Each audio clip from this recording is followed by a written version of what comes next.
নমস্কাৰ, মোৰ ইউটিউব চেনেললৈ আপোনালোকক স্বাগতম জনাইছোঁ। আৰু মই এতিয়া যাব ওলাইছোঁ নামঘৰত। আৰু যিহেতু ভাদৰ মাহ চলি আছে আৰু ভাদৰ আজি 16 তাৰিখ আৰু মই যোৱাই নাছিলোঁ নামঘৰত, আৰু আজি যাম বুলি ভাবিছোঁ ৰবিবাৰ গতিকে। আৰু এতিয়া মই ধুনীয়াকৈ ৰেডি হৈ লৈছোঁ, দুইটাখন লৈ লওঁ গলত। আৰু ভাদৰ মাহটো এতিয়া আমাৰ নামঘৰত নাম কীৰ্তন ধৰা হয়। আৰু মই আজি ওলাইছোঁ নামঘৰত, ভাবিছোঁ আপোনালোকো নামঘৰটো দেখুৱাম। আমাৰ বহুত মানুহ হয় আৰু তাত গৈ আপোনালোকক লগ পাই আছোঁ।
আৰু ইফালে নামঘৰত উপস্থিত হয় অসমৰ সন্মানীয় মন্ত্ৰী মাননীয় শ্ৰীযুত চন্দ্ৰমোহন পাটোৱাৰী ছাৰ। আৰু তেখেতেনো কিয় আজি আহি উপস্থিত হ'ল হঠাৎ নামঘৰত, আপোনালোকক ভিডিঅ'টোৰ শেষত জনাই আছোঁ। ভিডিঅ'টো শেষলৈ চাই থাকিব।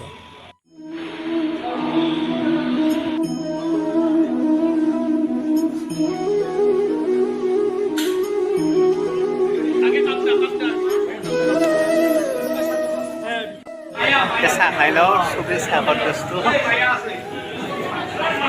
চাউলত গজা আছে আৰু নিমকি আছে।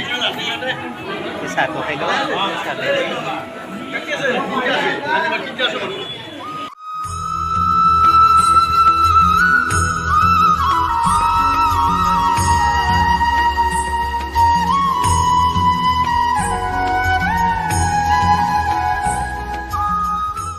আৰু মই নামঘৰৰ পৰা আহিলোঁ, আৰু নামঘৰৰ পৰা আহি মই আহিছোঁ এতিয়া আমাৰ হাইস্কুলৰ ফিল্ডত। আৰু নামঘৰৰ কাষতে যিহেতু, আৰু ভাবিছোঁ আপোনালোকক দেখুৱাওঁ। আৰু অহা 6 ছেপ্টেম্বৰ তাৰিখে ইয়াতে আহিব অসমৰ মুখ্যমন্ত্ৰী মহোদয় মামা, আৰু তেখেতে আমাৰ গাঁৱতে বনবাখলমাৰী গাঁৱতে নতুনকৈ হ'ব লগা পেপচিগো কোম্পানীৰ ভূমি পূজন কৰিব। আৰু সেয়ে আজি চন্দ্ৰমোহন পাটোৱাৰী ছাৰো উপস্থিত থাকে ইয়াত আহি, তেখেতে এইবিলাক চাই কাম কাজবিলাক। আৰু আপোনালোকে ভিডিঅ'টো চাই কেনে পালে কমেণ্টত জনাব। আৰু বহুতেই ডাঙৰ পেণ্ডেল চব আমাৰ হাইস্কুলৰ ফিল্ডতে হ'ব মিটিংখন 6 ছেপ্টেম্বৰৰ দিনা বুধবাৰে।